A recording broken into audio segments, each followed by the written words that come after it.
Hello, good morning. എന്തൊക്കെയുണ്ട് വിശേഷം? സുഖമല്ലേ? ഫെബ്രുവരി 14 വാലന്റൈൻസ് ഡേ അല്ലായിരുന്നു. ഞങ്ങൾക്ക് പക്ഷേ ഒരു വിശേഷം കൂടി ഉണ്ടായിരുന്നു കേട്ടോ. ഫെബ്രുവരി 14 തന്നെയാണ് ഞങ്ങളുടെ വെഡ്ഡിങ് ആനിവേഴ്സറി. അപ്പോൾ നമുക്ക് വെഡ്ഡിങ് ആനിവേഴ്സറി വെള്ളിയാഴ്ച ആയിരുന്നുകൊണ്ട് പിന്നെ ജോലി ഉണ്ടായിരുന്നുകൊണ്ട് അന്ന് സെലിബ്രേറ്റ് ചെയ്യാൻ പറ്റിയില്ല. അപ്പോൾ ഞങ്ങൾ വിചാരിച്ചു സാറ്റർഡേ ലീവ് അല്ലേ, അപ്പോൾ അന്ന് സെലിബ്രേറ്റ് ചെയ്യാമെന്ന്. ഞങ്ങളുടെ 4th വെഡ്ഡിങ് ആനിവേഴ്സറി ആണ് കേട്ടോ. അങ്ങനെ നമ്മൾ സെലിബ്രേറ്റ് ചെയ്യാം. ആദ്യം നമ്മൾ വീട്ടിൽ നിന്ന് സെലിബ്രേറ്റ് ചെയ്യാമെന്നൊക്കെ വിചാരിച്ചത്. പിന്നെ നോക്കിയപ്പോൾ പുറത്ത് നല്ല സ്നോ ഉണ്ട്, നല്ല വെളിച്ചമുണ്ട്, നല്ലൊരു ക്ലൈമറ്റാണ്. അപ്പോൾ പിന്നെ വിചാരിച്ചു ഒരു ചേഞ്ച് ആർക്കാണ് ആഗ്രഹമില്ലാത്ത. അങ്ങനെ ഞങ്ങൾ പുറത്ത് പോയി കേക്കൊക്കെ മുറിച്ചു. നല്ലൊരു ഫീൽ ഉണ്ടായിരുന്നു കേട്ടോ. ഒരു തണുപ്പും അതിൻ്റെ ഇടയിൽ ഒരു സ്വീറ്റും അങ്ങനെ മൊത്തത്തിലൊരു കളറായിരുന്നു. അങ്ങനെ ഞങ്ങൾ കേക്കൊക്കെ മുറിച്ച് അങ്ങോട്ടും ഇങ്ങോട്ടൊക്കെ ഷെയർ ചെയ്ത് അങ്ങനെ ഞങ്ങൾ കഴിച്ചു കേട്ടോ.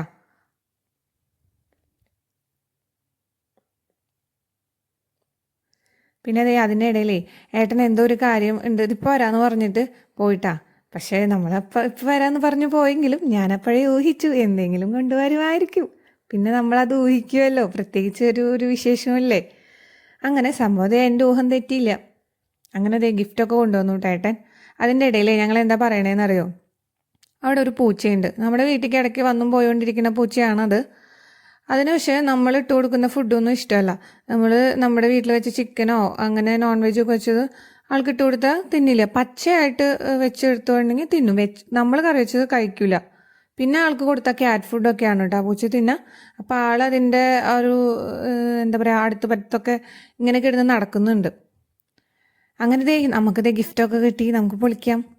അപ്പോൾ അത് പൊളിച്ചപ്പോൾ എനിക്ക് ഭയങ്കര സന്തോഷമായിട്ടാ. ഞാൻ ഈ സംഭവമേ കുറേ നാളായി ഞാൻ വാങ്ങിക്കണം എന്നൊക്കെ വിചാരിച്ചിട്ട്. എന്താണെന്നറിയോ, സ്ട്രെയിറ്റ്നറാണ്. ഞങ്ങൾ ഇവിടെ എല്ലാ ഷോപ്പിലൊക്കെ പോകുമ്പോൾ നോക്കും. അപ്പോൾ പക്ഷേ അതിന് ഭയങ്കര റേറ്റാണ്. അത് കാരണം ഞങ്ങൾ വാങ്ങിക്കാറില്ല. അപ്പോൾ ഏട്ടനും അത് നോക്കാറൊക്കെ ഉണ്ട്. ഞാനിങ്ങനെ എടുത്ത് പിടിച്ചൊക്കെ നോക്കി എല്ലാം സെറ്റാക്കി നോക്കുന്നത്. പക്ഷേ എടുക്കൽ മാത്രമേ ഉള്ളൂ, അവിടെ വെക്കാറ പതിവ്. പിന്നെ ഒരു കാർഡ് ഹാപ്പി ആനിവേഴ്സറിയുടെ. പിന്നെ അതിലൊരു മിറർ ഉണ്ടായിരുന്നു. ഞാൻ ജസ്റ്റ് മിററാണെന്നാണ് വിചാരിച്ചത്, നോർമൽ ഒരു മിറർ. പക്ഷേ അതിൽ നോക്കിയപ്പോൾ ഞങ്ങളുടെ 3 പേരുടെ പേര് അതിൽ എഴുതിയിട്ടുണ്ട്. അപ്പോൾ അത് നല്ല രസമുണ്ടായിരുന്നു കാണാനായിട്ട്. പിന്നെ ഈ മിറർ നമ്മൾ അധികം അങ്ങനെ യൂസ് ചെയ്യില്ലേ, കാരണം നമ്മുടെ മുഖത്തുള്ള എല്ലാ അലങ്കോലവും നമുക്ക് അതിൽ കാണാൻ പറ്റും. ഭയങ്കരമായിട്ട് എടുത്തു കാണിക്കും. നമുക്ക് സാധാ മിററാണ് നല്ലത്. അങ്ങനെ അത്. പിന്നെ പൊന്നൂന് ഗിഫ്റ്റ് ഇല്ലാണ്ട് പിന്നെ പൊന്നു സമ്മതിക്കില്ലല്ലോ. അമ്മയ്ക്ക് കൊടുത്തിട്ട് എന്തേ മോൾക്കില്ലേന്നല്ലേ ചോദിക്കണേ. അപ്പൻ അതിനും വിഷമം വരുത്തിയില്ല. ഉണ്ണിക്കും വാങ്ങിച്ചിട്ടുണ്ടായിരുന്നു. ഒരു റിംഗ് ആയിരുന്നു കേട്ടോ, നല്ല ഭംഗിയുണ്ടായിരുന്നു അവൾക്ക് വെച്ചിട്ട്. പക്ഷെ അത് അവൾക്ക് വെച്ച് കൊടുക്കുമ്പോൾ അവളുടെ ശ്രദ്ധ അതിലൊന്നുമല്ല, അവൾക്ക് കേക്കിലാണ് ശ്രദ്ധ. അപ്പോൾ ചേട്ടൻ അവൾക്ക് ഒരു കേക്കൊക്കെ എടുത്തു കൊടുത്തു. ആള് പിന്നെ ഹാപ്പിയായി. അങ്ങനെ പിന്നെ ഞങ്ങളെ ഇന്ന് എന്തെങ്കിലും സ്പെഷ്യലായിട്ട് ബിരിയാണി ഉണ്ടാക്കാമെന്ന് വിചാരിച്ചത്. ബിരിയാണി ഞങ്ങൾ ഉണ്ടാക്കാറുണ്ട്, നോർമൽ ബിരിയാണി, സെപ്പറേറ്റ് ആയിട്ട് ചിക്കൻ കറിയൊക്കെ. ദം ബിരിയാണി ആദ്യമായിട്ടാണ് ഞാൻ ട്രൈ ചെയ്യുന്നത്. ദം ബിരിയാണി എന്ന് പറഞ്ഞാൽ നമ്മുടെ നാട്ടിലെ എല്ലാ ഐറ്റംസും ഇട്ട് അതിൻ്റെ എല്ലാ പ്രക്രിയകളും ചെയ്ത് എടുക്കുന്ന ദം ബിരിയാണി ഒന്നുമല്ല. നമ്മുടെ ഇവിടുത്തെ ഒരു ഈസി ദം ബിരിയാണി എന്ന് വേണമെങ്കിൽ പറയാം. എല്ലാ സാധനങ്ങളൊന്നും ഉണ്ടായിന്നൊന്നും വരില്ല അതിൽ. അങ്ങനെ നമ്മൾ പതുക്കെ നമ്മുടെ കലാപരിപാടിയിലേക്ക് കിടക്കുകയാണ് ഗൈസ്. നമ്മൾ ചട്ടിയൊക്കെ അടുപ്പത്ത് വെച്ചു, പാൻ അടുപ്പത്ത് വെച്ചു. എന്നിട്ട് നമ്മൾ സൺഫ്ലവർ ഓയിലാണ് കേട്ടോ. സൺഫ്ലവർ ഓയിൽ ഒഴിച്ചു. എന്നിട്ട് 2 സബോള ഉണ്ടായിരുന്നു. 2 സബോള ഇട്ടിട്ട് ഒരു ഗോൾഡൻ കളർ ആവുന്ന വരെയൊക്കെ വഴറ്റിയെടുത്ത് മാറ്റി വയ്ക്കുക. അതേ വെളിച്ചെണ്ണയിൽ തന്നെ നമ്മൾ ചിക്കനുള്ള പരിപാടികളും അതിൽ തന്നെയാണ് ചെയ്യുന്നത്. ആ എണ്ണയിലേക്ക് പിന്നെ നമ്മുടെ പട്ട, ഏലക്ക, ഗ്രാമ്പു അങ്ങനത്തെ സംഭവങ്ങളില്ലേ, ബേ ലീഫ്, അതൊക്കെ ഇടുക. എന്നിട്ട് 5 മിനിറ്റ് അതൊന്ന് വഴറ്റി അതിൻ്റെ ഫ്ലേവറൊക്കെ ഒന്ന് അതിൽ ആവുന്ന വരെ അതൊന്ന് വഴറ്റുക. പിന്നെ സബോള ഇടുക, ഇഞ്ചിയും വെളുത്തുള്ളിയും ചതച്ചതിടുക. പച്ചമുളക് ഉണ്ടെങ്കിൽ ഇടാട്ടോ. പക്ഷെ നമുക്കിവിടെ പച്ചമുളക് അധികം കിട്ടില്ല. അധികം എന്നല്ല, ഇവിടുത്തെ സൂപ്പർ മാർക്കറ്റുകളിലൊന്നും നമുക്ക് പച്ചമുളക് കിട്ടില്ല. ഇന്ത്യൻ ഷോപ്പിലാണ് കിട്ടുള്ളൂ. അത് നമ്മൾ ഇന്ത്യൻ ഷോപ്പിൽ പോയി വാങ്ങിച്ച് വന്നാലും ഒരു 1 വീക്കിനുള്ളിൽ തന്നെ നമ്മളത് അവസാനിപ്പിക്കണം, അല്ലെങ്കിൽ അത് കേടായി പോവും.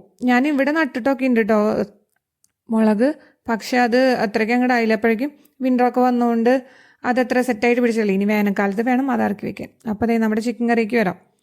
പിന്നെ അതിലേക്ക് മസാല ഇട്ടു കേട്ടോ. മുളക് പൊടി, മല്ലിപ്പൊടി, മഞ്ഞൾപ്പൊടി, ചിക്കൻ മസാല, ഗരം മസാല, ഇത്ര മസാല ഇട്ടിട്ടുള്ളൂ. പിന്നെ മുളക് പൊടി, മുളക് പൊടി പറഞ്ഞൂലേ. ഇത്ര മസാലകളൊക്കെയാണ് അതിലിട്ടത്. എന്നിട്ട് ഇതേ നന്നായിട്ട് ഒന്ന് ഇളക്കി കുറച്ച് വെള്ളം ഒഴിക്കുക. എന്നിട്ട് തിളപ്പിക്കാൻ വയ്ക്കുക. വെള്ളം ചൂടുവെള്ളം ഞാൻ ചൂടുവെള്ളമാണ് കേട്ടോ ഒഴിച്ചത്. അങ്ങനെ ദേ അത് തിളപ്പിക്കാൻ വയ്ക്കുക. പിന്നെ ദേ അതിന് തൊട്ടപ്പുറത്ത് തന്നെ ബിരിയാണി അരിക്കും നമുക്ക് എല്ലാം ചെയ്യാം. ബിരിയാണി അരി ബസ്മതി റൈസാണ്. ഏഷ്യ എന്ന് കണ്ടതുകൊണ്ടും ബസ്മതി റൈസ് കണ്ടതുകൊണ്ടാണ് കേട്ടോ ഞാൻ ആ റൈസ് എടുത്തത്. കാരണം എനിക്ക് അത്രയ്ക്ക് അങ്ങോട്ട് പരിചയമായിട്ടില്ല തന്നെ സൂപ്പർ മാർക്കറ്റിൽ പോയി സാധനങ്ങൾ എടുത്തിട്ട്. കാരണം ഇവിടെ ചെക്ക് ലാംഗ്വേജിലാണല്ലോ എല്ലാ സംഭവവും എഴുതിയാണത്. ഇത് പിന്നെ ഞാൻ ഏഷ്യ എന്ന് കണ്ടതുകൊണ്ട് എടുത്തതാണ്. ഞാനും മോള് മാത്രമാണ് പോയായിരുന്നു പർച്ചേസിങ്ങിന്. അങ്ങനെ ദേ ഈ വെള്ളത്തിലോട്ടേ കുറച്ച് 2-2.5 കപ്പ് വെള്ളം ഒഴിക്കുക. അതിലോട്ട് കുറച്ച് ഉപ്പ്, പിന്നെ നാരങ്ങാനീര്, പിന്നെ നമ്മുടെ പൈനാപ്പിൾ എസൻസ്, മറ്റേ നമ്മൾ വഴറ്റി വെച്ച ഗോൾഡൻ കളറായി സബോളയില്ലേ അതും, പട്ടയും അതിലേക്കിട്ട ചിക്കൻ കറിക്കിട്ട അതേ പട്ടയും സംഭവങ്ങൾ ഇതിലേക്ക് ഇടുക. എന്നിട്ട് അടച്ചു വയ്ക്കുക. നന്നായി തിളച്ച് ഇതാവുമ്പോൾ നമ്മുടെ ഈ അരി ഉണ്ടല്ലോ അത് അതിലേക്ക് ഇട്ടിട്ട് മൂടി വയ്ക്കുക. പിന്നെ ദേ അതിനപ്പുറത്ത് തന്നെ ഒരു ചെറിയൊരു പാൻ എടുത്ത് വയ്ക്കുക. അതിലേക്ക് നെയ്യ് ഒഴിക്കുക. എന്നിട്ട് മുന്തിരിയും അണ്ടിപ്പരിപ്പും ഒക്കെ ഒന്ന് വറുത്തെടുക്കുക.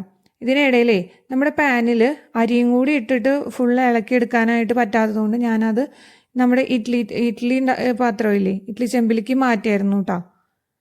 അങ്ങനെ ദേ ഇതുമായി. അപ്പം ഞാൻ ചിക്കൻ ഇട്ടായിരുന്നു. അതിനുശേഷം പിന്നെ അതിൽ ഓൾറെഡി നമ്മുടെ റൈസ് ഇട്ടായിരുന്നു. പകുതി വേവായ റൈസും അതിലിട്ടായിരുന്നു. പിന്നെ ദേ നമ്മൾക്ക് സബോള ഇട്ടു. നമുക്കിവിടെ വറുത്ത സബോള വാങ്ങിക്കാൻ വേണ്ടി കിട്ടും. അതാണ് ഞങ്ങളിവിടെ മെയിനായിട്ട് യൂസ് ചെയ്യാറ്. മറ്റോണം ഓയിൽ ഒഴിച്ച് സബോള വറുത്തെടുക്കുന്നതൊക്കെ കുറവാണ്. അതിട്ടു. പിന്നെ പൈനാപ്പിൾ, മുന്തിരി, അണ്ടിപ്പരിപ്പ്, ഈ വക സാധനങ്ങളൊക്കെ ഇട്ടു. അതിനിടയിൽ നമുക്ക് ഗ്രേവിയും കുറച്ച് ചിക്കൻ കറിയും കൂടുതലായതുകൊണ്ട് ഞാനൊരു വേറൊരു പാത്രത്തേക്ക് കുറച്ച് മാറ്റി വയ്ക്കുകയും ചെയ്തു കേട്ടോ. കാരണം അല്ലെങ്കിൽ റൈസ് കുറവായിരിക്കും, കറി കൂടുതലാവും. പിന്നെ മല്ലിയില ഇട്ടു. മല്ലിയില അല്ല അത് ഞാനും മോളും കൂടി പോയിട്ട് ഷോപ്പിൽ പോയി വന്നപ്പോൾ വാങ്ങിച്ചതാണ്. ഏട്ടന് കാണിച്ചു കൊടുത്തു. ഞാൻ മല്ലിയിലൊക്കെ കിട്ടിയെന്ന് വേണ്ടി. ഇവിടെ മല്ലിയില സൂപ്പർ മാർക്കറ്റിൽ കിട്ടാൻ കുറവാണ്.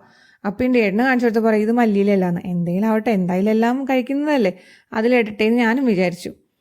അങ്ങനെ ദേ സംഭവമൊക്കെ സെറ്റായി. അങ്ങനെ ഞങ്ങളിതേ ഫുഡ് അടിക്കാൻ വേണ്ടിയിരുന്നു. ഈ പൈനാപ്പിൾ കണ്ടോ, ഇങ്ങനെ ഞങ്ങൾക്ക് ക്യാനിലാണ് കേട്ടോ പൈനാപ്പിൾ കിട്ടുക.